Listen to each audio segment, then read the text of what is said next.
Hello बच्चों, very very good morning to all of you. तो कैसे हैं आप लोग? बहुत अच्छे। तो आज टारगेट पॉलिटेक्निक के सीरीज में बहुत ही खूबसूरत सा लेक्चर आपके बीच लेके आए हैं। जो लेक्चर है आज का वो बेटा फिजिक्स का लेक्चर है। आज के जो लेक्चर होने जा रहे हैं वो आपको फिजिक्स के लेक्चर हैं और ये लेक्चर आपको बिल्कुल कंबाइंड प्रॉब्लम का है। लगभग इसमें 50% आपके क्वेश्चंस न्यूमेरिकल होंगे, 50% क्वेश्चन आपको न्यूमेरिकल है और 50% क्वेश्चन जो इसमें लिए गए हैं वो आपको 50% क्वेश्चन आपको थियोरेटिकल क्वेश्चंस है। ठीक है, 50% आपको थियोरेटिकल क्वेश्चंस का कम्बिनेशन रखा गया है और 50% न्यूमेरिकल क्वेश्चंस का कम्बिनेशन रखा गया है। और दोनों को जब मिला देंगे तो आप लोग को पता होना चाहिए कि कोई भी मिक्सचर का जो स्वाद होता है वो बेहतरीन लगता है जब खट्टा मीठा तीता सब एक साथ मिल जाए तो उसका स्वाद अनोखा हो जाता है। तो आज का ये लेक्चर वैसा ही आपको बिल्कुल अनोखा होने जा रहा है। तो चलिए इस लेक्चर का शुरुआत करते हैं। एक से एक बेहतरीन क्वेश्चन इसमें लाया गया है। नो डाउट कि आपका क्वेश्चन खराब होगा, आपके एग्जामिनेशन पॉइंट ऑफ व्यू से ये बहुत ही महत्वपूर्ण होने जा रहा है।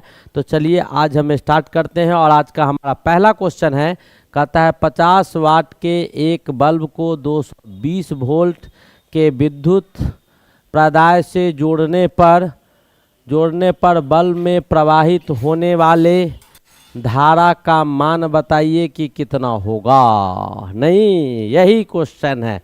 पहला क्वेश्चन न्यूमेरिकल का बहुत ही खूबसूरत क्वेश्चन इलेक्ट्रिसिटी से लिया गया है और ये इलेक्ट्रिसिटी का क्वेश्चन है। आपको करंट निकालना है, पावर दिया गया है, यानी क्वेश्चन में क्या सब दिया गया है? तो क्वेश्चन में दिया गया है बेटा P बराबर 50 वाट आपको दे दिया गया है कि पावर आपको 50 वाट है और आपको भी कितना दिया गया है? तो 200 आपको वोल्ट दिया गया है। ठीक है, और आपको आई पूछ रहा है कि निकालिए। तो आई निकालने से पहले बेटा आपको आर निकालना होगा। तो आपके सामने क्वेश्चन यही था, हो सकता था इतना भी दे देता, इसी चीज़ को भाषा के रूप में दिया तो इतना। कभी कभी फिजिक्स का क्वेश्चन, कभी कभी नहीं, प्राय फिजिक्स का क्वेश्चन, भौतिक का क्वेश्चन जो होता है वो बहुत बड़े बड़े हो जाते हैं। क्यों हो जाते हैं बेटा? उसमें बहुत कुछ समझाना पड़ता है, समझा के बना के क्वेश्चन को रिजॉल्व कर करके देता है, इसीलिए क्वेश्चन बड़े हो जाते हैं। वैसे फिजिक्स बहुत आसान होता है, नो डाउट कि आसान नहीं होता। इसके सारे एग्जाम्पल्स जो होते हैं, भौतिक दुनिया जो बाहरी रूपरेखा का चीज है वही तो फिजिक्स कहलाता है। जैसे चंद्रयान 3 लॉन्च हुआ तो सभी ने देखा, लेकिन अंदर में जो केमिकल का खाना खाते सबको देखते हैं लेकिन खाना पचते नहीं देखते हैं। This is called chemistry. तो पचा हुआ चीज जब मैं आपको बाहर निकाल के दिखा देता हूं तो फिजिक्स कौन बड़ी चीज है। तो आज का ये लेक्चर बहुत ही खूबसूरत, बहुत अच्छा होने जा रहा है। तो चलिए स्टार्ट करते हैं। लेकिन उससे पहले याद होगा आप लोग को, ये तो करना ही है, लेकिन मैंने बार बार कहा है कि एक एक को जोड़ेंगे। एक एक को जोड़ने की पद्धति रुकनी नहीं चाहिए, वो कंटिन्यू चलना चाहिए। एक बच्चे को जोड़ेंगे, एक बच्चे को जोड़ेंगे। तो मैं भी कुछ जोड़ने का काम लगातार करने जा रहा हूं और जोड़ने का काम ये सिलसिला चलता रहेगा और आप भी चलेंगे तो बॉन्डिंग बेहतर होगा, तो बहुत बेहतर होगा। तो चलिए स्टार्ट करते हैं और इस क्वेश्चन का सॉल्यूशन ढूंढते हैं। क्वेश्चन हमारा क्या कहता है? तो पावर दिया हुआ है बेटा, वोल्टेज दिया हुआ है, करंट निकालना है और रेसिस्टेंस पता चल जाएगा, करंट निकल जाएगा।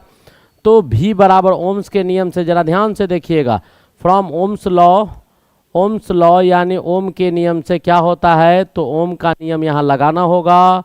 किसका नियम? तो ओम के नियम से क्या हो जाएगा वो फटाफट लिख देते हैं। और हमको लाना क्या है? V बराबर आई आर हो जाता है। V हमको पता है, आई निकालना था, तो आई बराबर क्या हो जाएगा बेटा? V अपॉन आर हो जाएगा। अब आपको दिया हुआ क्या है? तो P दिया हुआ है, V दिया हुआ है, R निकाल लीजिए और R और V पता चल जाएगा, I निकल जाएगा। तो आपको फॉर्मूला पता होगा क्या? कि P बराबर जो होता है वो V स्क्वायर अपॉन R होता है। यहाँ से R निकल जाएगा, R बराबर क्या हो जाएगा? तो V स्क्वायर अपॉन P हो जाएगा। आपको पता है V का वैल्यू कितना दिया हुआ है? तो 200 इंटू 200 अपॉन पी का मान कितना दिया हुआ है तो वो भी आपको पता है 50 वाट दिया हुआ था। कितना दिया हुआ था? 50 वाट। किलो वाट होता तो वाट में लाते, नहीं है तो 50 से काट दीजिए, 50 चौका 100, 2 चौक 8, यानी 800 ओम आपका क्या हो गया? तो 800 ओम आपको आर पता चल गया बेटा। जब आपको आर पता चल गया तो निकालना क्या है वो निकाल दीजिए, आई निकालना था।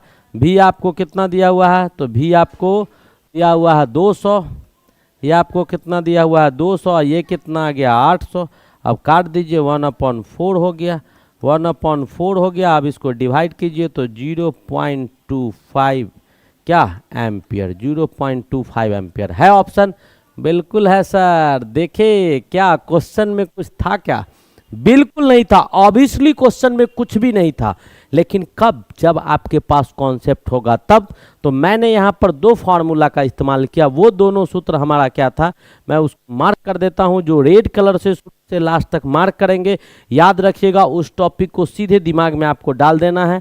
जैसे आपके पास फार्मूला ये होना चाहिए, ये आप जानेंगे तब बनेगा। नंबर 1 फार्मूला, नंबर 2 फार्मूला जो इसमें यूज किया गया वो आपको इस फार्मूला का यूज किए, और नंबर 3 फार्मूला जो इसमें यूज किया गया वो आपको इस फार्मूला का है। एक्चुअली में 2 फार्मूला थे, दोनों फार्मूला को हमने रेगुलेट किया और जहां तक पहुंचना था आसानी से वहां तक पहुंच गए।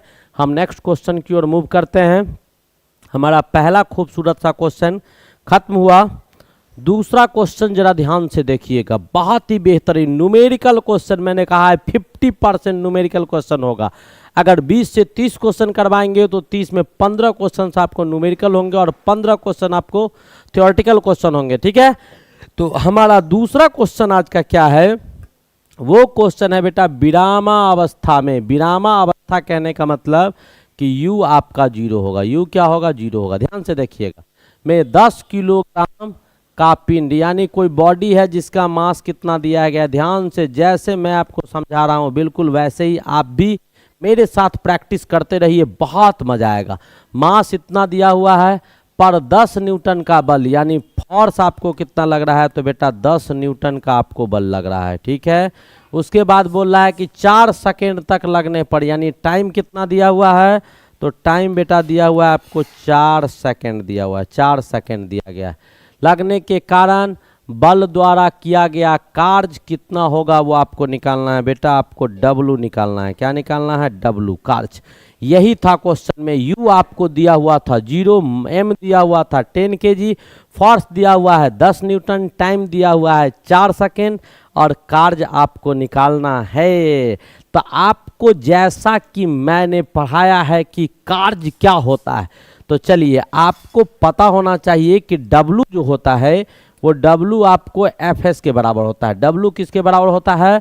तो W आपको किसके बराबर होता है? W बराबर F.S होता है, Fs, यानी बल गुने विस्थापन। तो बेटा हमको तो बल पता है, एक चीज अगर पता होता, विस्थापन अगर पता होता, तो विस्थापन जैसे ही हमको पता चल जाता वैसे ही हम डायरेक्ट इससे निकाल सकते थे, लेकिन हमको विस्थापन नहीं पता है तो एस तो आपको निकालना होगा। तो मेरे लिए एक बड़ी समस्या हो गया कि जो डाटा आपको दिया गया है उस डाटा से आपको एस निकालना पड़ेगा।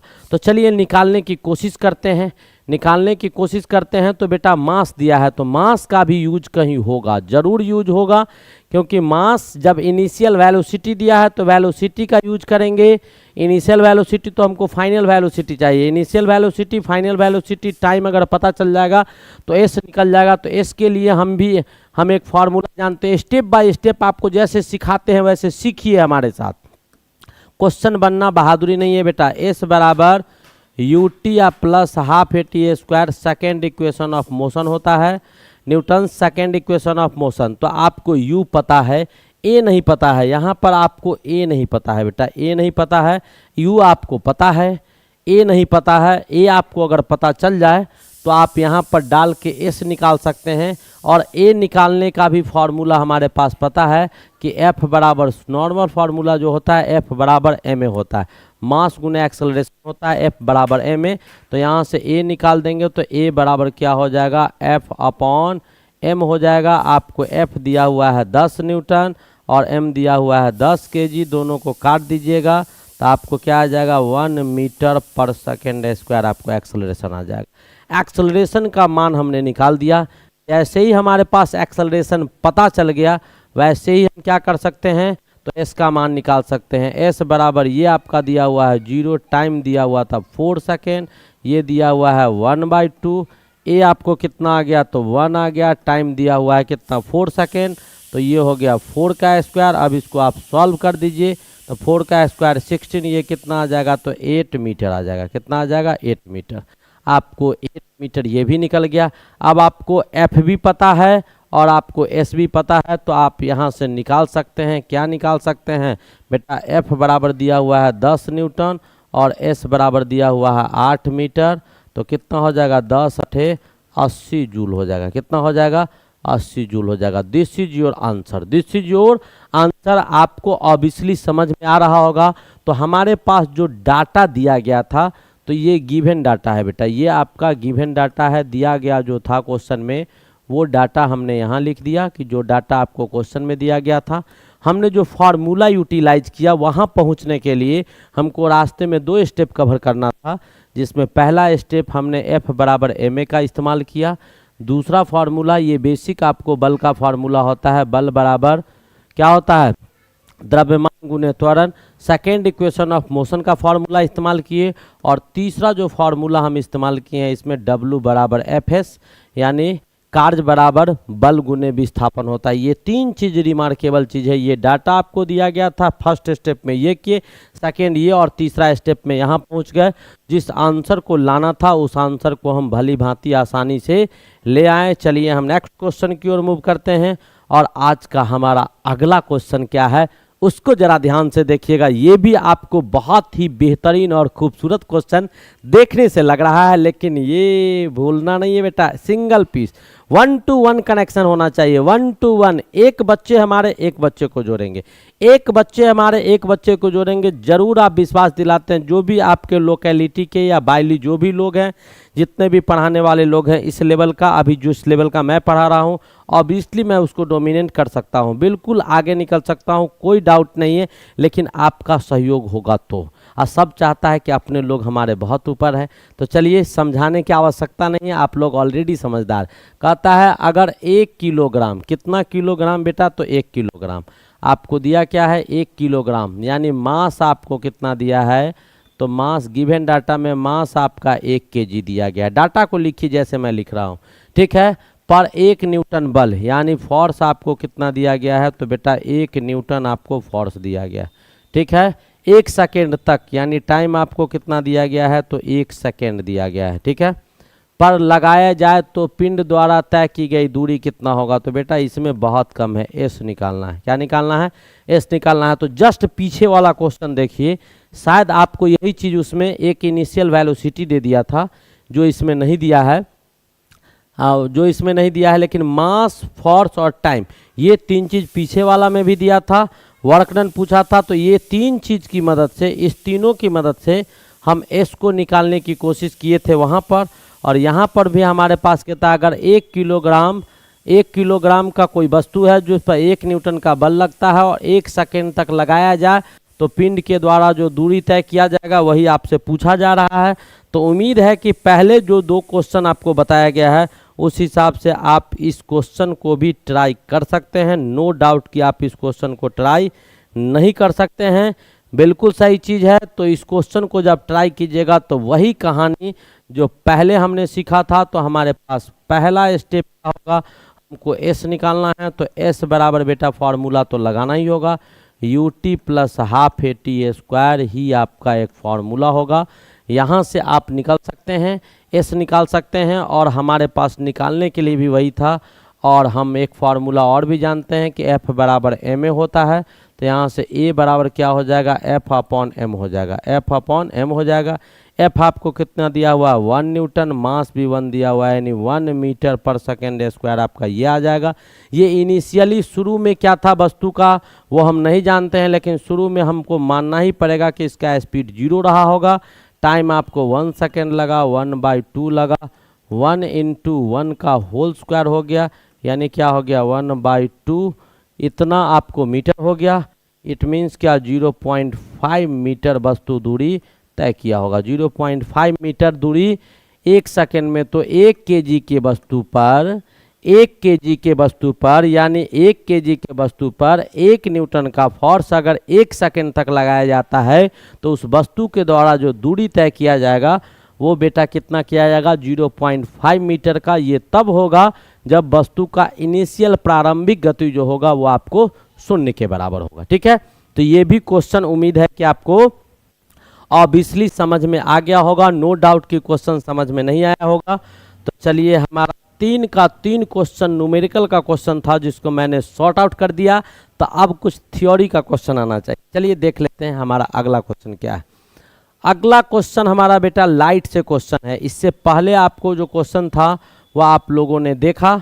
तो इससे पहले वाले में जो इस्तेमाल किए हम, वो किस किस का इस्तेमाल किए, ज़रा उस फार्मूला को एक बार देख ले कि रेड कलर से। तो हमने 2 फार्मूला इस्तेमाल किया, एफ बराबर एम ए और एस बराबर U T plus half A T square. जो रेड कलर से हम बार बार बता रहे हैं उसको माइंड करते रहिएगा आप लोग। ठीक है, तो नेक्स्ट जो आज फिर अगला क्वेश्चन हमारे पास है, कहता है एक प्रकाश किरण समतल दर्पण पर 30 डिग्री का कोण बनाती आपतित हो रही है।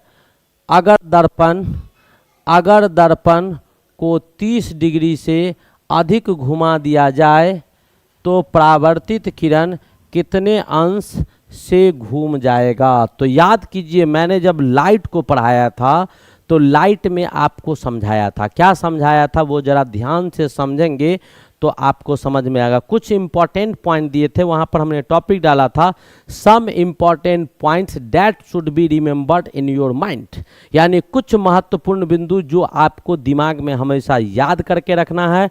और जब वो बताते थे तो बोलते थे कि दिमाग का दरवाज़ा खोल लो, और पढ़ा देते थे तो बोलते थे कि इसको बंद कर लो, जब आवश्यकता होगा तब उस दरवाजे को खोलिएगा। तो आज वो समय आ गया है कि आप अपने उस दरवाजे को खोलिए जो आपके दिमाग में हम पहले से डाल चुके हैं। तो कहता है कि कोई प्रकाश आपको समतल दर्पण दिया गया है। क्या दिया गया है बेटा, समतल दर्पण दिया गया है। जैसे मैं आपको दिखा रहा हूं, ध्यान से देखिएगा।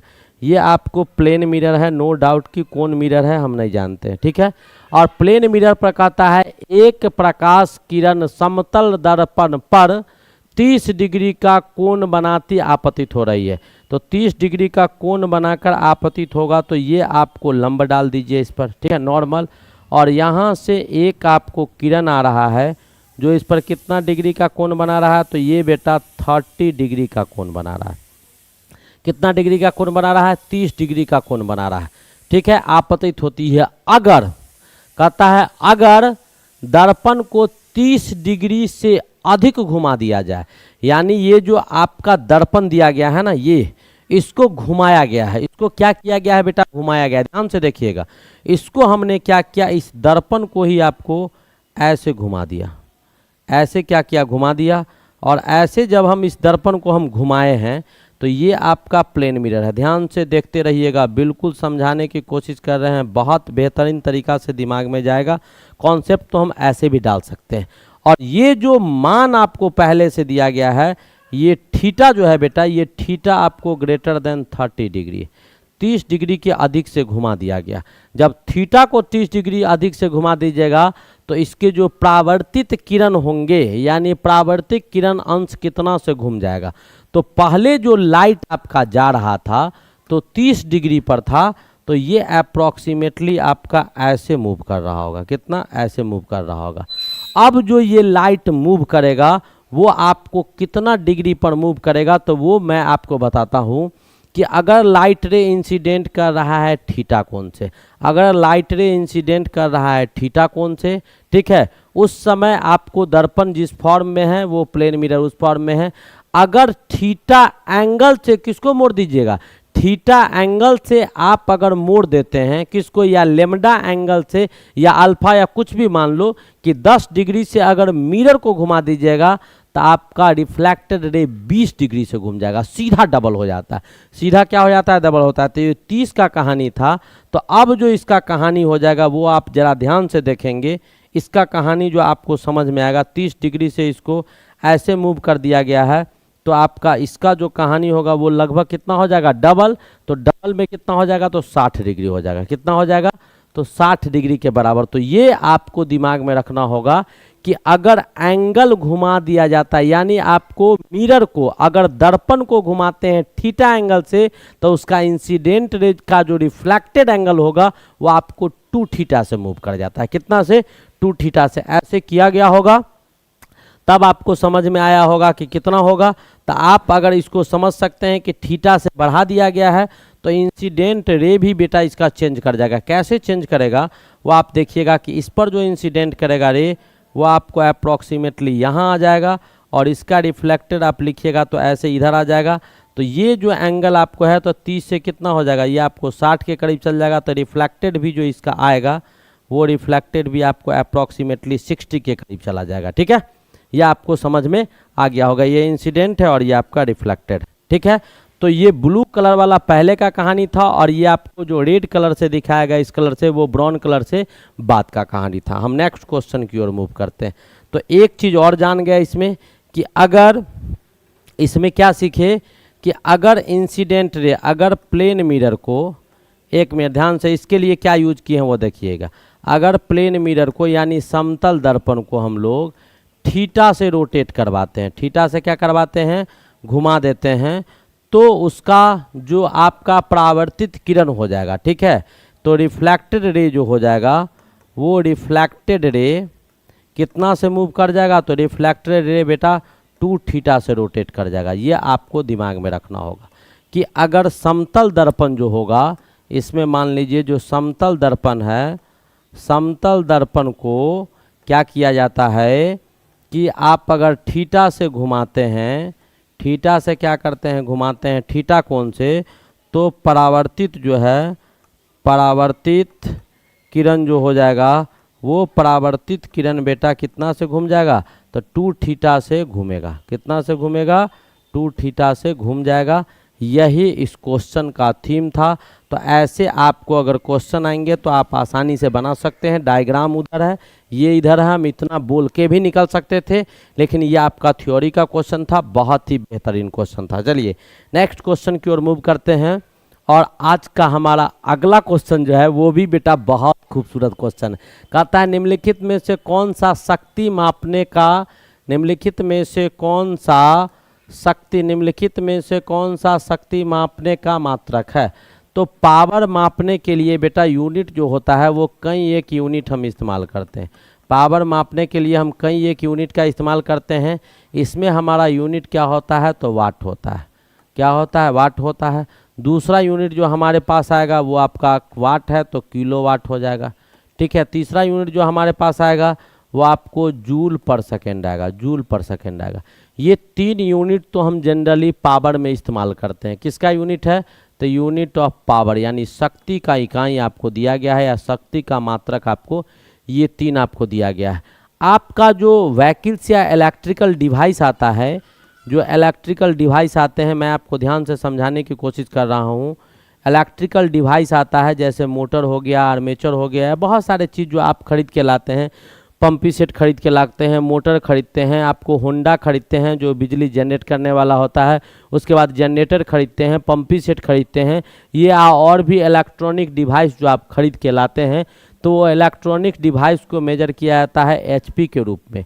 और एचपी का मतलब होता है हॉर्स पावर। एचपी का क्या मतलब होता है, हॉर्स पावर। हॉर्स पावर इसका नाम क्यों रखा गया है, क्योंकि घोड़ा जो होता है, घोड़ा बड़ी उछाल मारता है, टिक टाक टिक टाक टिक टाक टिक टाक चलता है ना, तो घोड़ा बड़ी उछाल मारता है।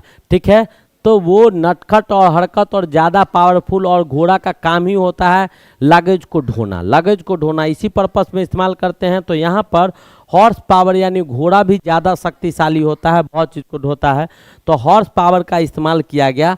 तो आपको लिखा हुआ रहता है कि ये मोटर या ये इंजन जो आप खरीद रहे हैं, जनरेटर खरीदते हैं, तो लिखा हुआ रहता है ये 10 एचपी का है। कितना हॉर्स पावर का है, 10 का है। ये 5 एचपी का है, ये 2 एचपी का मोटर है, ये 15 एचपी का मोटर है, ये 25 एचपी का मोटर है। तो उसी हिसाब से वो काम भी करता है, तो शक्ति भी ज़्यादा लेता है। तो जो हॉर्स पावर होता है वो हॉर्स पावर, एक हॉर्स पावर जो होता है बेटा 1 एचपी जो होता है वो कितना के बराबर होता है, तो 745.7 वाट के बराबर होता है। यानी एक हॉर्स पावर अगर मान लो 1 एचपी का मोटर खरीदते हैं तो वो आपको 745.7 वाट शक्ति देने की क्षमता रखता है। जब 2 कर दीजिएगा तो 2 से मल्टीप्लाई कर दीजिएगा, और यहीं पे अगर 20 एचपी का आप मोटर खरीदते हैं तो ये आपको कितना पावरफुल हो जाएगा वो ज़रा देख लीजिएगा। इतना 0.7 इंटू 20 वाट हो जाएगा, और इसकी पावर क्या हो जाएगी, बहुत ज़्यादा हो जाएगी। 0 आपको इसको उड़ा दीजिएगा, ये इससे कट ही जाएगा। 2 सत्ते 14, 5 दूनी 10, 1 11, 4 दूनी 8, 1 9, यानी 14,900 कितना 14,914 वाट पावर का आपको 20 एचपी का मोटर हो जाता है। पावर क्या होता है बेटा, तो पावर के विषय में भी मैं आपको समझाने की कोशिश कर रहा हूँ, वो भी समझने का कोशिश कीजिए। तो पावर जो आपका होता है वो क्या होता है, तो पावर बेटा P बराबर W/T होता है। P बराबर क्या होता है, W/T, यानी द एबिलिटी और capacity to do work in per unit time, यानी काम करने की जो हमारी क्षमता होती है, क्षमता या शक्ति उसी को कहा जाता है। जो ज़्यादा शक्तिशाली होगा वो काम को बहुत जल्दी कर लेगा, जो कम शक्तिशाली होगा उसको काम करने में थोड़ा समय लगेगा। तो P जो होता है वो W/T होता है, ठीक है। वर्क डन बटा टाइम, W का यूनिट जूल होता है और इसका यूनिट क्या होता है, सेकेंड होता है। तो जूल पर सेकेंड को ही हम लोग क्या लिखते हैं, वाट लिखते हैं। और ये आपका पावर का कहानी है, तो ये आप इसका भी इस्तेमाल कर सकते हैं। तो ये आपके लिए इम्पोर्टेंट फार्मूला हो गया। यूनिट में इस्तेमाल किया, और डिवाइसेज जो आते हैं इलेक्ट्रिकल डिवाइस, उसका मेजरमेंट जो उसके शक्ति का जो मेजरमेंट होता है वो आपको 9 वाट में दिया हुआ रहता है। हाँ रहता है, बल्ब में लिखा हुआ रहता है कि ये बल्ब इतना वाट का है। तो वो छोटा डिवाइस था तो वाट में लिखे, और जब बड़े डिवाइस आते हैं इलेक्ट्रिक के तो उसका यूनिट उसके पावर को हॉर्स पावर में दिखाया जाता है कि ये 1 एचपी का मोटर है, ये 5 एचपी का इंजन है, ये 15 एचपी का इंजन है। एचपी क्या होता है, एचपी क्यों रखा गया, क्या होता है और वाट में कैसे कन्वर्ट करते हैं। तो ये आपका टोटल कहानी था। तो आपसे पूछ रहा था कि निम्नलिखित में से शक्ति मापने का मात्रक कौन है, तो शक्ति मापने का मात्रक न्यूटन है नहीं, कैलोरी है नहीं, जूल पर सेकंड होता। तो इन सब में मिलता जुलता आपका कौन आ रहा है, वाट आ रहा है। बाद बाकी जो भी क्वेश्चन आएगा, अब आपसे क्वेश्चन छूटेगा नहीं पावर का। नेक्स्ट क्वेश्चन की ओर मूव किया जाए। तो आज के लिए हमारे पास सब का सब, तीनों का तीनों इंपॉर्टेंट टर्म था। नेक्स्ट क्वेश्चन हमारा क्या कहता है, कहता है आवेग का मात्रक है। बेटा बहुत इंपॉर्टेंट चीज़ है, बहुत इंपॉर्टेंट चीज़ है। आवेग का मात्रक है, जैसे मैं समझा रहा हूँ ना आप वैसे समझिए। मैं बार बार कहता हूँ, इतना कॉन्सेप्ट आपके अंदर डाल देंगे कि आपसे कोई पूछेगा तो नॉन स्टॉप आप बोलिएगा और उसको रोकना पड़ेगा। ठहर जाओ समझ गए, ठहर जाओ समझ गए, कहेगा this is the power of Sharda classes, this is the power of Sharda classes. आप गौरवान्वित होंगे, वहाँ की सर ने बताया था, बहुत बेहतरीन चीज़ था। तो चलिए आज कहता है आवेग का यूनिट होता है। बेटा आवेग क्या होता है, आवेग को हम लोग इम्पल्स बोलते हैं। आवेग को क्या बोलते हैं, इम्पल्स बोलते हैं। ये आपका आवेग होता है, ये आपका क्या होता है, आवेग होता है। ध्यान से समझिएगा। और इसको हम लोग आई से रिप्रेजेंट करते हैं। किससे रिप्रेजेंट करते हैं, आई से। लिख दिए हैं कि इम्पल्स ये होता है क्या, तो फोर्स गुने टाइम होता है, एफ गुने टी होता है, ठीक है। यानी कितना समय तक पर बल लगाया गया है, यही एफ टी आपको क्या कहलाता है, इम्पल्स कहलाता है। यही एफ टी आपको क्या कहलाता है, इम्पल्स कहलाता है, ठीक है। अब जब इम्पल्स को आप अगर देखिएगा, मैं इसको थोड़ा सा समझाने की कोशिश करता हूँ, आप हमारी बातों को ध्यान से समझते रहिएगा, को आज के बाद इम्पल्स में प्रॉब्लम नहीं होगा। फोर्स क्या होता है बेटा, तो मास गुने एक्सेलरेशन होता है।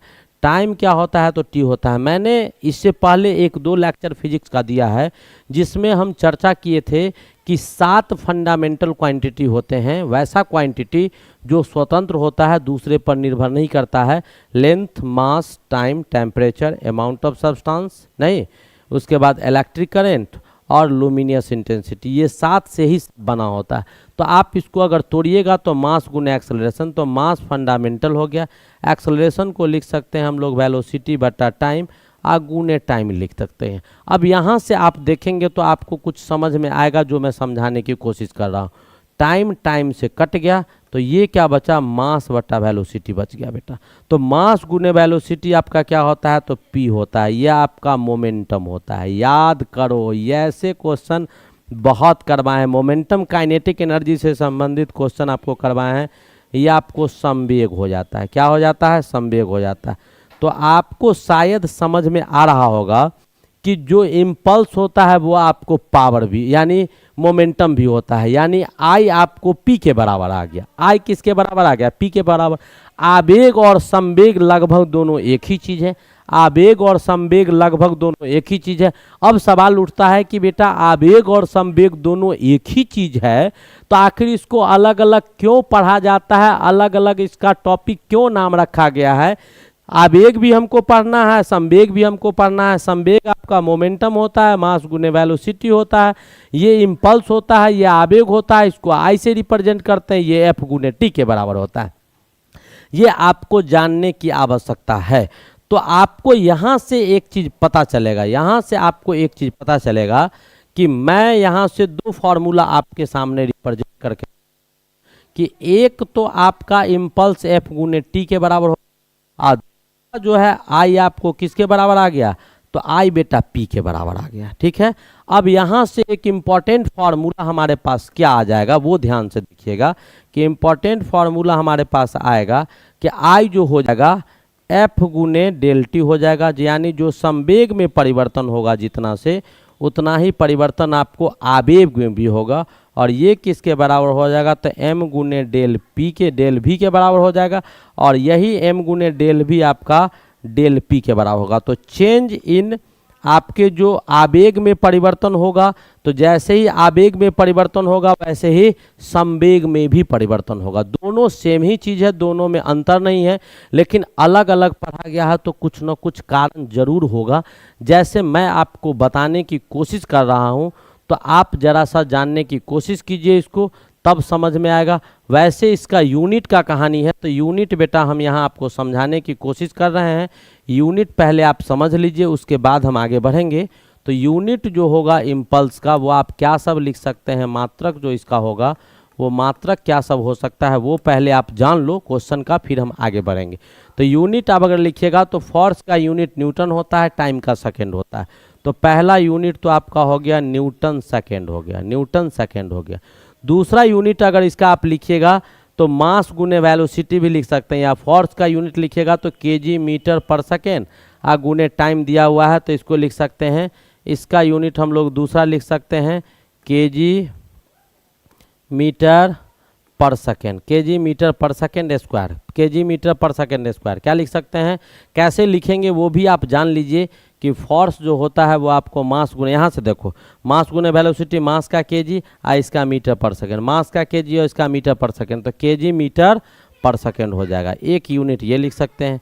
तीसरा यूनिट अगर इसका लिखिएगा तो सेंटीमीटर में सीजीएस में, तो आपका सीजीएस में अगर यूनिट लिखिएगा तो ग्राम, क्या लिखेंगे, ग्राम सेंटीमीटर पर सेकेंड। तो ये आपका 3 गो यूनिट हो गया किसका, इम्पल्स का, ये यूनिट हम लिख सकते हैं। तो आपको इससे क्वेश्चन था, तो इससे क्वेश्चन था, तो इसका आंसर तो बेटा न्यूटन सेकेंड हो जाएगा। क्या हो जाएगा, इम्पल्स का न्यूटन सेकेंड हो जाएगा। नो डाउट यहाँ तक आपको समझ में आएगा। ठीक है, अब यहाँ तक जो आपको समझ में आ रहा है, इसके बाद अब हम समझाने की कोशिश करते हैं कि इम्पल्स और पी ये दोनों क्या होता है उसको ज़रा समझते हैं। तो बेटा P जो होता है वो मास गुने वेलोसिटी होता है। ठीक है, मास गुने वेलोसिटी होगा। तो मास न्यूटन्स का सेकेंड लॉ आप याद कीजिए कि अगर मास को बढ़ाइएगा तब भी आपको P बढ़ेगा, वेलोसिटी को बढ़ाइएगा तब भी आपका P बढ़ेगा। जैसे मैं एक एग्जांपल देता हूँ कि ट्रेन अगर धीरे धीरे चल रहा है फिर भी उससे टकराइएगा तो आपका देहांत हो जाएगा। मच्छर बहुत तेज़ी से चल रहा है, आप उससे टकराइएगा तो आपका देहांत नहीं होगा। ठीक है, क्यों, क्योंकि मच्छर के पास स्पीड है, मास बहुत कम है। आपके पास मास है, मच्छर के कंपैरिजन में बहुत ज़्यादा है, तो उससे ज़्यादा संवेग आपके पास है, उससे ज़्यादा संवेग आपके पास है, तो डैमेज वो होगा, डैमेज वो होगा, आप कम चांस है कि डैमेज होंगे। लेकिन तीसरा एग्जाम्पल जो दे रहे हैं बहुत ही डेंजरस एग्जाम्पल है, ध्यान से सुनिएगा। तीसरा एग्जाम्पल मैं आपको जो बताने जा रहा हूँ वो एग्जाम्पल आपका ये है कि गोली, बंदूक से जो गोली निकलता है बेटा उसका मास बहुत कम होता है। ठीक है, लेकिन उसका स्पीड इतना ज़्यादा होता है कि हाथी को मारो तो हाथी मर जाएगा, कुंटल टन टन का हाथी होता है, नहीं किसी दीवार में मारो तो दीवार को छेद देगा, आपके शरीर में मारेगा तो आप मर जाइएगा। तो उसका मास कम है लेकिन वेलोसिटी ज़्यादा है। तो इसको मोमेंटम को मेंटेन करने के लिए अगर वेलोसिटी कम है मास ज़्यादा है तब मोमेंटम मेंटेन किया जा सकता है, और वेलोसिटी ज़्यादा है मास कम है तब भी उसको मेंटेन कर सकते हैं। या हम ऐसे लिख सकते हैं कि कम मास के वस्तु को ज़्यादा देर तक, अगर कम मास के वस्तु को ज़्यादा देर तक क्या किया जाएगा, यानी कम ही स्पीड है लेकिन बहुत देर अगर चलाएंगे चलाते रहेंगे तब भी उसका मोमेंटम क्या हो जाएगा, अधिक हो जाएगा। और दूसरा चीज़ मैं आपको बताता हूँ, यही मोमेंटम आपका इम्पल्स में चेंज कर जाता है। वो कैसे इम्पल्स में चेंज कर, वो आपको हम बताते हैं कि इम्पल्स में ये चेंज करेगा। तो यहाँ पर भी आपको मोमेंटम जो है वो बल लग रहा है। बल अगर लगाइएगा, कम बल है ज़्यादा समय तक लगाइएगा, तो जैसे क्रिकेटर हिट करता है बॉल को, ठीक है, क्रिकेटर अगर बॉल को हिट करता है तो cricketer hits the ball, cricketer क्या करेगा, हिट करेगा बॉल को, क्या करेगा, हिट्स द बॉल। क्रिकेटर क्या कर रहा है, तो हिट कर रहा है किसको, बॉल को। तो क्रिकेटर जब बॉल को हिट करेगा तो टाइम बहुत कम होता है लेकिन फोर्स वहाँ ज़्यादा होता है। तो ऐसे कुछ एग्जाम्पल है जिसमें पी आपका कन्वर्ट कर जाता है किस में, पी सीधा कन्वर्ट कर जाता है आपको किस में, तो P converted to I, P किस में कन्वर्ट कर जाता है, I में। तो कम समय में अगर ज़्यादा फोर्स लगता है, अचानक हम चल रहे हैं धक्का लग गया, ठीक है, तो ये सब आपको कहानी होते हैं। तो उम्मीद है आपको कि आवेग और संवेग दोनों चीज़ समझ में आ गया होगा। मैंने एक एक चीज़ को आपके सामने समझाने की कोशिश किया। अब हम आगे बढ़ते हैं नेक्स्ट क्वेश्चन की ओर। अगला क्वेश्चन हमारा क्या कहता है, कहता है कि किस अवस्था में प्रेरित इलेक्ट्रोमोटिव फोर्स ईएमएफ जो होगा उसका मान अधिक होगा। तो बेटा ईएमएफ जो होता है वो क्या होता है, जरा हम उसका कहानी आपको समझा दे।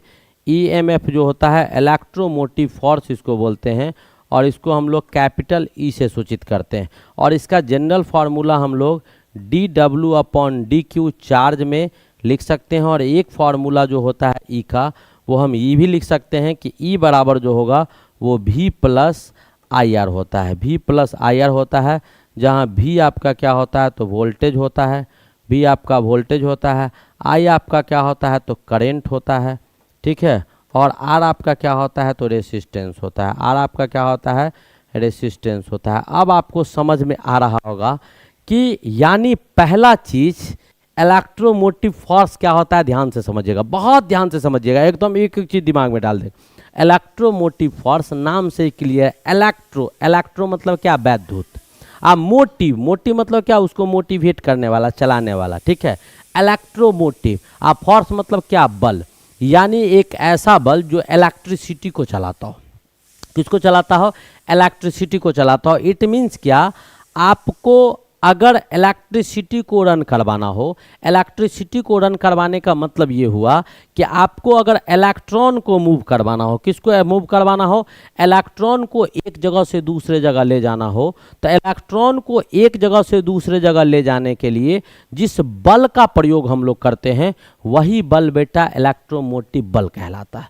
वही क्या कहलाता है, तो वही आपका प्रेरित इलेक्ट्रोमोटिव फोर्स कहलाता है, वही प्रेरित इलेक्ट्रोमोटिव फोर्स कहलाएगा जो इलेक्ट्रॉन या चार्ज पार्टिकल्स को एक जगह से दूसरे जगह ले जाने का काम करेगा। सीधी सी बात है, जब चार्ज पार्टिकल्स एक जगह से दूसरे जगह जाएगा तो चार्ज जैसे ही मोशन में आएगा वैसे ही वहाँ पर मैग्नेटिक फील्ड का निर्माण होगा। तो चार्ज पार्टिकल्स जब एक जगह से दूसरे जगह जाएगा तो ये तीनों चीज़ पर डिपेंड करेगा, यानी वोल्टेज आपको चेंज कीजिएगा, वोल्टेज अगर बढ़ जाएगा तब भी आपका ई का मान बढ़ जाएगा, यानी ई का मान क्या होगा, इलेक्ट्रोमोटिव फोर्स जो हो जाएंगे, वोल्टेज बढ़ने के बाद इलेक्ट्रोमोटिव फोर्स आपका क्या कर जाएगा, तो बढ़ जाएगा। ध्यान से देखिएगा, हम एक एक चीज़ समझाने की कोशिश कर रहे हैं। वोल्टेज आपको इंक्रीज करेगा तो इलेक्ट्रोमोटिव फोर्स बढ़ जाएगा, करेंट आपका अधिक होगा तब भी इलेक्ट्रोमोटिव फोर्स बढ़ जाएगा, और रेसिस्टेंस आपका अधिक होगा तब भी आपको इलेक्ट्रोमोटिव फोर्स क्या हो जाएंगे, बढ़ जाएंगे। ये तीनों डायरेक्टली प्रोपोर्शनल है, यहाँ से आपको दिखाई दे रहा होगा। तो ये आपको बहुत ही इंपॉर्टेंट फार्मूला है जो हमने दोनों इलेक्ट्रोकेमिकल सेल का भी दिखा दिया, फिजिक्स का भी दिखा दिया और केमिस्ट्री का।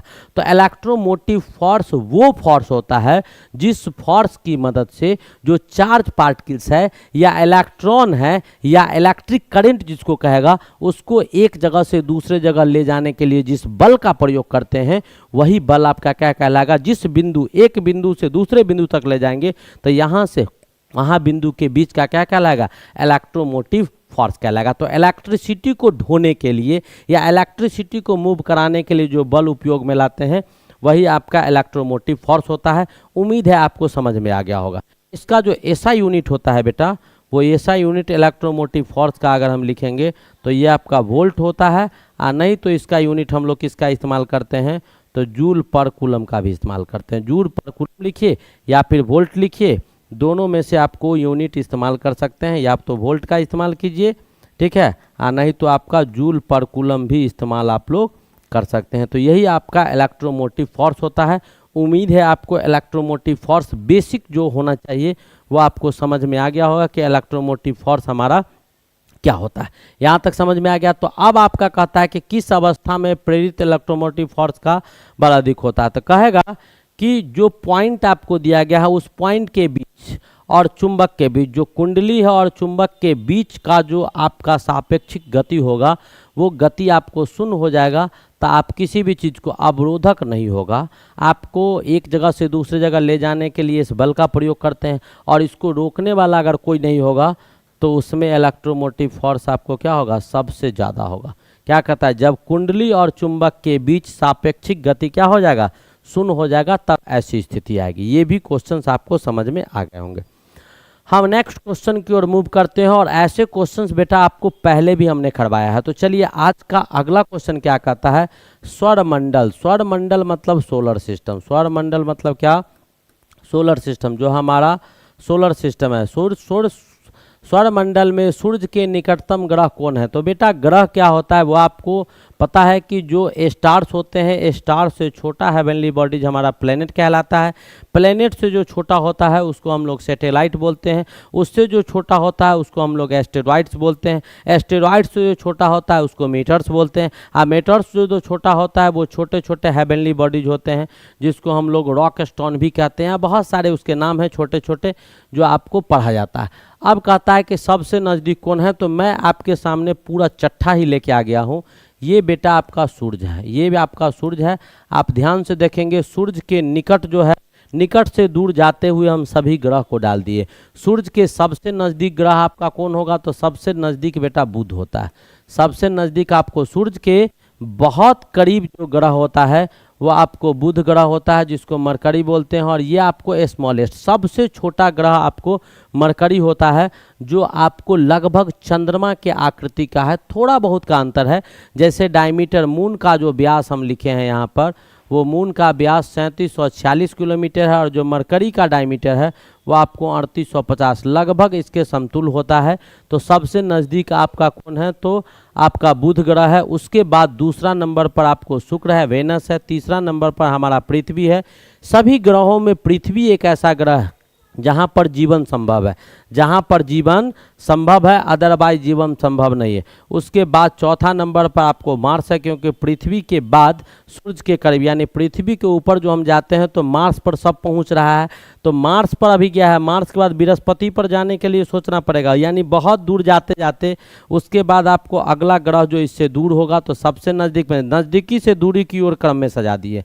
तो सूर्य से जो आपका सबसे नज़दीक होगा वो ये होगा, उसके बाद वेनस, तब पृथ्वी, तब मंगल, तब बृहस्पति जिसको जुपिटर बोलते हैं। और जुपिटर सबसे बड़ा ग्रह होता है। शनि जो होता है उसके बाद है, शनि के बाद अरुण है, यूरेनस, और उसके बाद वरुण है, जिसको हम लोग क्या बोलते हैं, नेपच्यून बोलते हैं। क्या बोलते हैं, नेपच्यून। तो सबसे ज़्यादा दूरी पर कौन है, तो वरुण है, और सबसे नज़दीक आपको बुध है। तीसरा नंबर पर हमारा पृथ्वी है, ठीक है। सबसे छोटा ग्रह आपको कौन है, तो बुध ग्रह है। सबसे बड़ा ग्रह कौन है, तो आपको जुपिटर है, ठीक है। जीवन कहाँ संभव है, तो केवल पृथ्वी पर संभव है। तो उम्मीद है ये भी क्वेश्चंस आपको समझ में आ गए होंगे। बहुत ही बेहतरीन कॉन्सेप्ट था, वो आपको समझ में आ गया, ठीक है। तो आप ऐसे इसको लिख सकते हैं। चलिए नेक्स्ट क्वेश्चन की ओर मूव करते हैं। हमारा अगला क्या है, तो अब एक थैंक यू तो बनता है। मैंने आप लोग को इतना कुछ बताया, एक एक करके स्लो एंड बेस्ट मोशन में आपको सारा चीज़ समझा दिया गया। उम्मीद है आपको समझ में आ रहा होगा। आपको समझ में आएगा तभी तो हमको खुशी मिलेगी। तो ये थोड़ा सा बेटा टी ब्रेक का टाइम है, आप भी चाय पानी लीजिए, हम भी चाय पानी लेते हैं, फिर आगे बढ़ते हैं।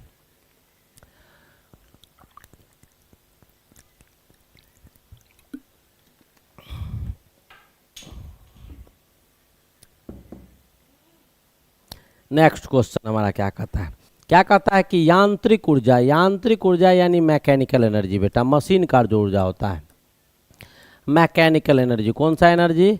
मैकेनिकल एनर्जी, यानी कौन सा? मशीनी ऊर्जा। ठीक है, कहता है ये यांत्रिक ऊर्जा को वैद्युत ऊर्जा में बदलने वाला साधन होता है। यानी बहुत सारे ऐसे, जैसे पंखा है हमारा, मोटर है हमारा, तो मोटर क्या करता है? इलेक्ट्रिकल एनर्जी को किस एनर्जी में बदल देता है? इलेक्ट्रिकल एनर्जी को मोटर हमारा क्या करता है? जो हमारा मोटर है वो आपको क्या करता है? इलेक्ट्रिकल एनर्जी को किसको? इलेक्ट्रिकल एनर्जी को किस में कन्वर्ट कर देता है?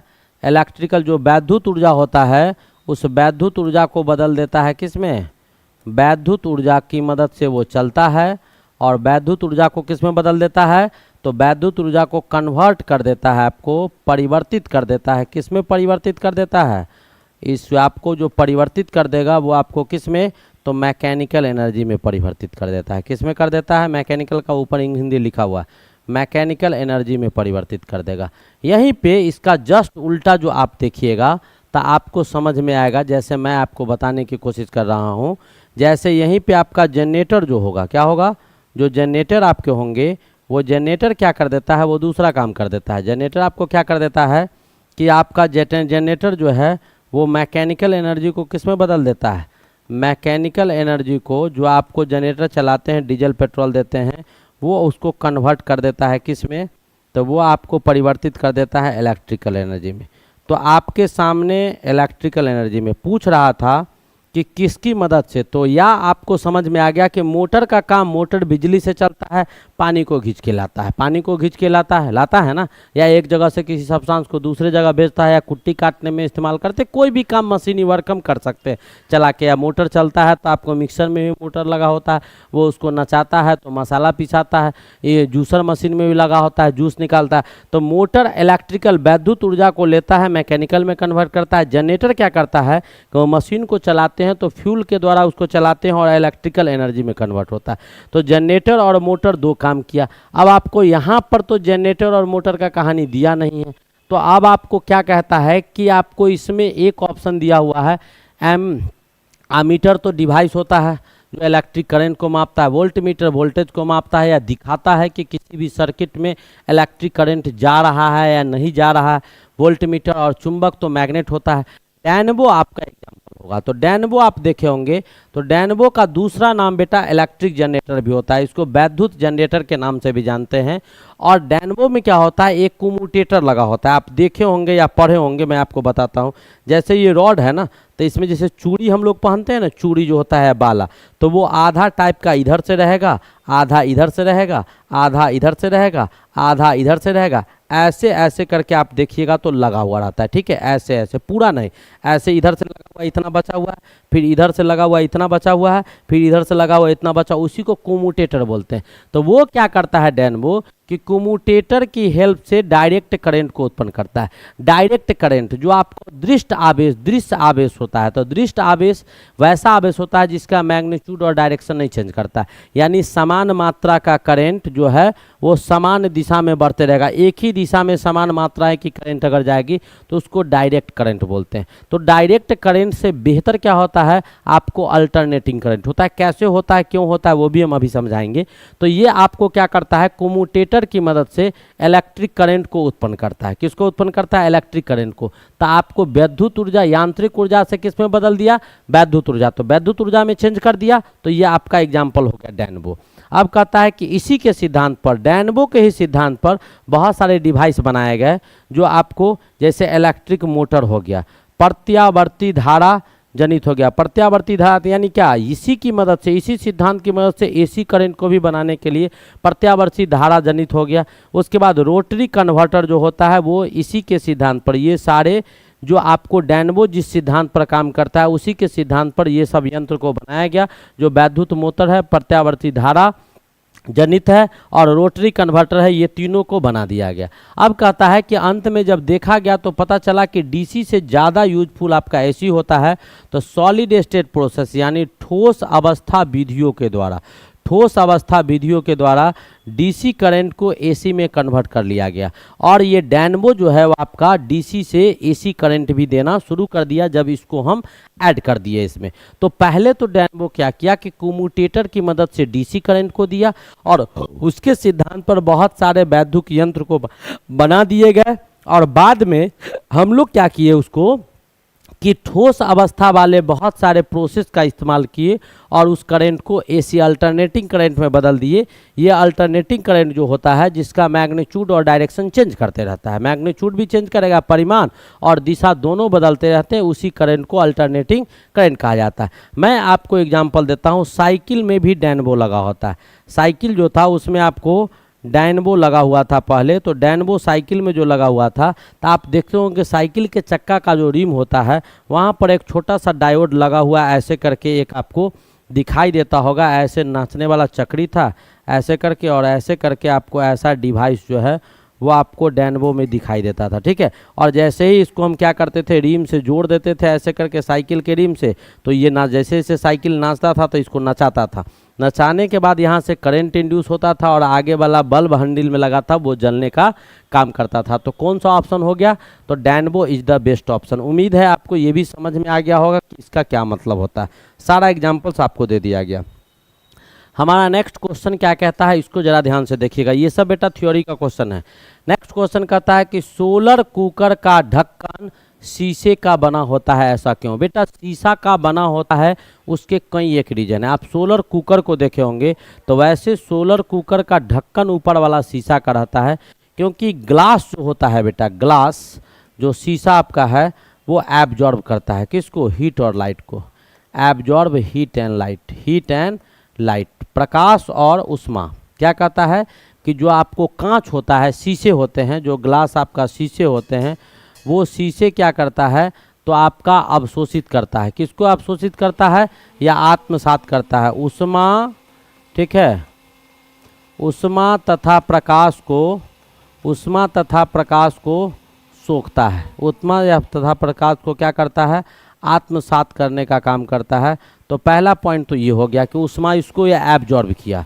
दूसरा नंबर पॉइंट ये हुआ कि ये आपका शीशा जो होता है वो आपको शीशा क्या होता है सो आप देखिएगा। तो शीशा आपका क्या होता है तो पारदर्शी होता है। क्या होता है, पारदर्शी होता है। तो पारदर्शी कहने का मतलब ये है कि ट्रांसपेरेंट होता है ये। तो जब ये ट्रांसपेरेंट हो जाएगा तो सूरज का किरण आसानी से कुकर के अंदर चला जाएगा। और कुकर का मतलब भी होता है किसी चीज़ को सिझाना या बनाने के लिए, दाल बनाना, चोखा बनाना, मटर बनाना, ये बनाना, ये उबालना, वो करना, तो उसमें वो चला जाएगा। और उसके साइड के पोर्शन जो होते हैं वो आपको ब्लैक कलर के होते हैं। उसके किस कलर के होते हैं, ब्लैक कलर के। और ब्लैक कलर इसलिए होता है कि ब्लैक कलर भी आपको गुड एब्जॉर्बर होता है हीट और लाइट का। गुड एब्जॉर्बर होता है किसका, good absorber of heat and light, good absorber of heat and light. Heat और लाइट का बहुत अच्छा एब्जॉर्बर होता है, ठीक है। कौन, आपका ब्लैक कलर। तो ज़्यादा अमाउंट में उसको क्या मिल जाता है, सोलर एनर्जी मिल जाता है। किस फॉर्म में, तो प्रकाश और यानी रेडिएशन और किसके फॉर्म में, उष्मा के रूप में। तो बहुत ज़्यादा मिल जाएगा तो काम तेज़ी से करेगा। तो शीशे सौर ऊर्जा को आत्मसात करता है, सोलर एनर्जी को क्या करता है, एब्जॉर्ब करता है, ठीक है। किसको एब्जॉर्ब करता है, हीट एंड लाइट, या एब्जॉर्ब आपका सोलर एनर्जी आत्मसात करेगा किसको, तो सौर ऊर्जा को क्या करता है, आत्मसात करने का काम करता है। आपके पास एक और क्वेश्चन होता है कि बेटा ब्लैक कलर बहुत अच्छा एब्जॉर्बर होता है। ब्लैक कलर जो होता है बहुत अच्छा आत्मसात होता है, बहुत अच्छी तरह से हीट और लाइट को सोखता है। तो गर्मी के समय में काला छाता का काहे प्रयोग करते हैं। अगर वो ज़्यादा हीट और लाइट को सोखेगा तो मैं आपका इसका कारण बता दूँ कि गर्मी के समय में काला छाता, एक तो वो काला है तो वो ऑपेक होता है। काला सब्सटेंस जो होगा वह आपको ऑपेक होगा। ऑपेक कहने का मतलब ये हुआ कि वो इससे कोई भी सब्सटेंस आर पार नहीं दिखेगा, अपारदर्शी, इसको बोल सकते हैं अपारदर्शी। ये अपारदर्शी होता है तो एक तो उसका छाया बनेगा, अपारदर्शी है तो छाया बनेगा। तो आप ऐसे करके छाता को रखिएगा तो सूरज के प्रकाश को आप तक नहीं आने देगा और छाता के छाये में आप आ जाइएगा। उसके छाया, जैसे पेड़ का छाया होता है छाया में आ जाएगा। और दूसरा आपका छाता हीट और लाइट को एब्जॉर्ब करेगा। तो आपके बगल में है तो वो हीट और लाइट को एब्जॉर्ब कर देगा, तो आप तक हीट और लाइट को पहुंचने भी नहीं देगा, ठीक है, वो एब्जॉर्ब कर लेगा। और तीसरा, अगर वो छाता एब्जॉर्ब करेगा और आप उसके नज़दीक है तो आपको हीट लगेगा, तो उसके बीच में जो बेटा हवा होता है ना, वो आपको हीट और लाइट का इंसुलेटर होता है। वो क्या होता है? इंसुलेटर होता है, कुचालक होता है, जो उस छाता के हीट को आपके बॉडी तक नहीं आने देगा। इसलिए गर्मी के समय में हम लोग काला छाता का प्रयोग करते हैं। और ये भी क्वेश्चन आपको समझ में आ गया होगा। हम नेक्स्ट क्वेश्चन की ओर मूव करते हैं। अब हमारा अगला क्वेश्चन क्या कहता है कि एक न्यूमेरिकल का फिर क्वेश्चन आ गया बेटा। एक 2 किलोवाट का हीटर है, 220 वोल्ट स्रोत से जोड़ने पर कार्य करता है। उसका हीटिंग एलिमेंट जो होगा वो आपको, हीटिंग एलिमेंट का प्रतिरोध क्या होगा वो आपको निकालना है। तो आपको कुछ चीज़ें इसमें दे दिया गया है। वो क्या सब दिया गया है वो आपको शायद पता चल रहा होगा। पावर दिया गया है और आपको विभवांतर दिया गया है, 2 चीज़ दिया गया है। तो क्या क्वेश्चन में दिया है, पहले बेटा उस डाटा को लिखिए। आपके पास क्वेश्चन में दिया गया है क्या सब, उसको हम पहले माइंड कर लेते हैं, फिर हम आगे बढ़ते हैं। क्वेश्चन में आपको पावर दिया है, पी कितना दे दिया है, 2 किलोवाट। इसको आप वाट में चेंज कर लीजिए, तो 1 किलोवाट यानी 1000 वाट, तो इतना वाट हो जाएगा। पावर इतना दिया हुआ है, हीटर इतना वोल्टेज यानी पोटेंशियल डिफरेंस जो आपका वोल्ट दिया हुआ है वो आपको कितना दिया हुआ है, 220 वोल्ट आपको दिया हुआ है। पूछ रहा है कि हीटिंग इफेक्ट के कारण जो प्रतिरोध होगा, यानी हीटिंग एलिमेंट का प्रतिरोध, यानी कोई भी चीज़ अगर गर्म हो रहा है, गर्म तब होगा जब इलेक्ट्रिक करंट जाएगा और उसको कोई रोकेगा। तो हम इधर से जा रहे हैं और कोई हमको आने नहीं देगा, जाने नहीं देगा, तो दोनों के बीच में घर्षण होगा। और जब घर्षण होगा तो क्या होगा, हीट उत्पन्न होगा, तब कोई भी चीज़ गर्म होगा। तो यहाँ पर जो रेसिस्टेंस आपका उत्पन्न होगा वही आपको पूछ रहा था। तो बेटा एक फार्मूला मैंने आपको बताया है, अभी अभी आपसे सामने चर्चा किया था कि P जो होता है वो V² के बराबर होता है। ऐसे पहले भी क्वेश्चंस हम लोगों ने किया है, नो डाउट।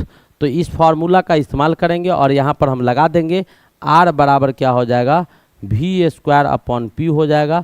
V आपका कितना दिया हुआ है बेटा, तो 220 दिया हुआ है, तो 220 गुने 220 अब बटा P, तो P आपका कितना है, तो 2000। P आपका कितना है, तो 2000 वाट है। काट दीजिए इसको, ये कट गया, आपका क्या बचा, 20/20 को 10 में बदल लो और इधर क्या लिख दो, 11 लिख दो। अब शायद काटना, चलो 2 पंचे 10 काट देते हैं और ये 11 हो जाएगा। 11 जाए 121 और नीचे आ गया 5, इसको डिवाइड कीजिएगा, 5 2 जा 10, 5 4 जा 20, 5 2 जा 10। आपको इतना ओम यानी 24.2 ओम आपका रेसिस्टेंस आ जाएगा। आया समझ में? तो ये भी आपके बहुत खूबसूरत और अच्छे क्वेश्चन थे, हमने इसका इस्तेमाल किया, जो डाटा दिया था वो लिख लिए थे। अब आगे की ओर बढ़ते हैं। हमारा अगला क्वेश्चन क्या है वो ध्यान से देखिएगा। कहता है कि घर्षणहीन क्षैतिज तल पर चलती हुई किसी वस्तु की ऊर्जा में किस प्रकार का परिवर्तन होता है। बेटा घर्षण युक्त नहीं है, क्या कहता है, घर्षणहीन है। तो जब आपको फ्रिक्शन लेस सतह होगा, घर्षणहीन कहने का मतलब आपको फ्रिक्शन लेस है। 2 चीज़ दिया हुआ है, ध्यान से देखिएगा, एक आपका फ्रिक्शन लेस है और दूसरा आपका हॉरिजॉन्टल दिया हुआ है, ठीक है।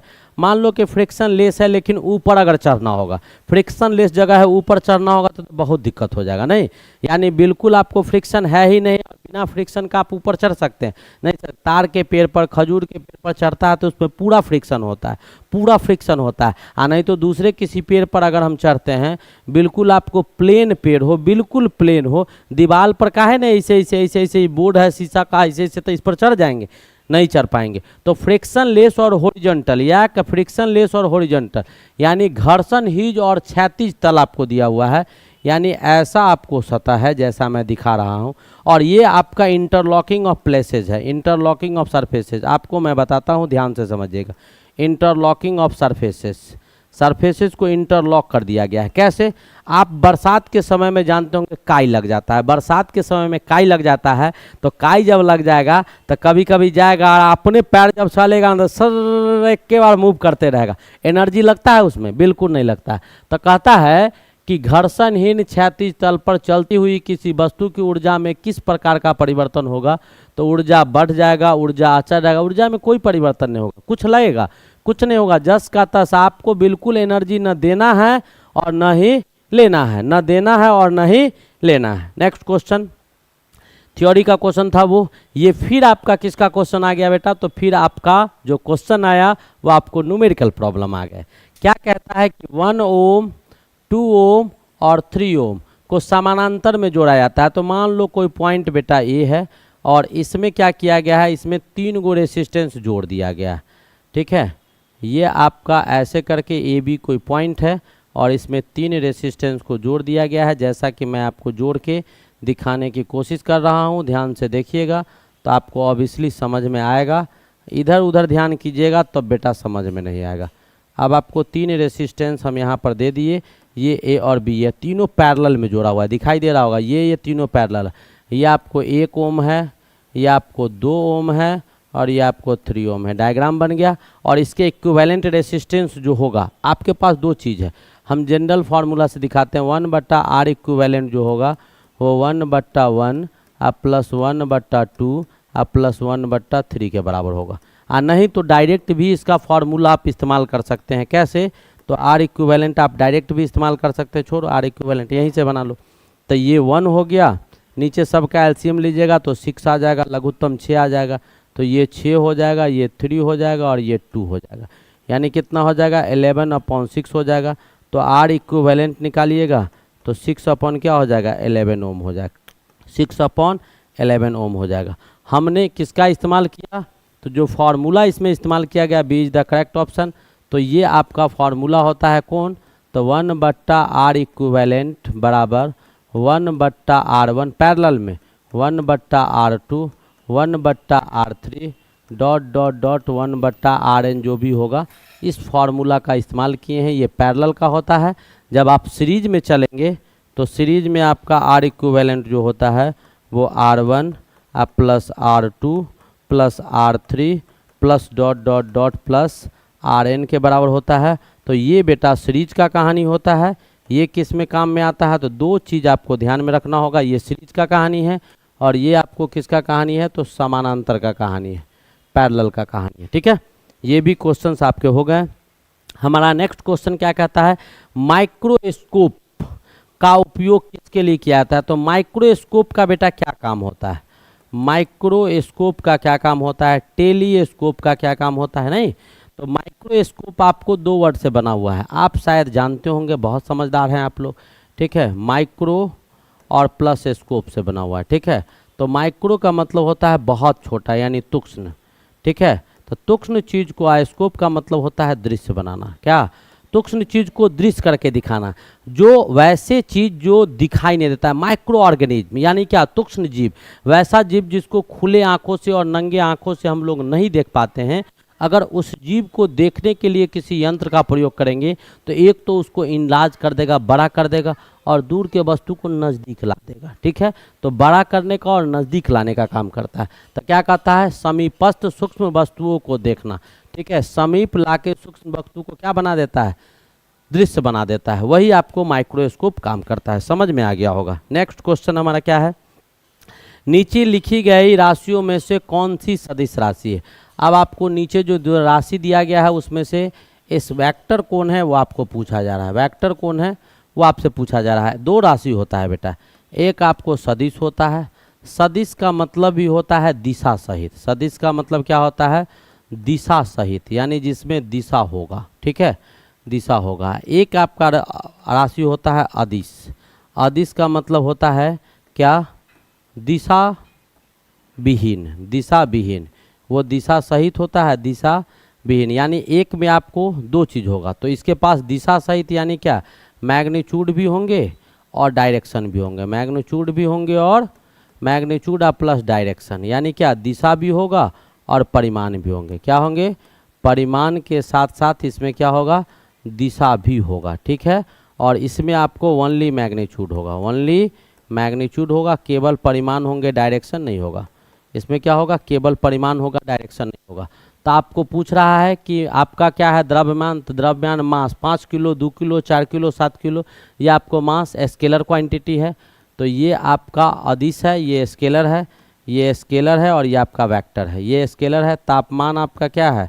स्केलर क्वांटिटी है। घनत्व आपका क्या है? मास गुने वॉल्यूम, मास बटा वॉल्यूम, डेंसिटी बराबर। ये आपका स्केलर है और ये आपका क्या हो गया? तो वेक्टर क्वांटिटी कौन सा ऑप्शन होगा, D is the correct option. और इस प्रकार आपका बहुत ही खूबसूरत सा सेट जो आपका फिजिक्स का सेट था, मैंने इसमें 50-50 करके दो पार्ट में क्वेश्चन को बांटा था। बहुत बेहतरीन, बहुत अच्छा, बहुत खूबसूरत सेट था। आप इसको पढ़ते रहिए, हंसते खेलते मुस्कुराते इसको एंजॉय कीजिए। तब तक के लिए best of luck, thank you, wait for the next lecture.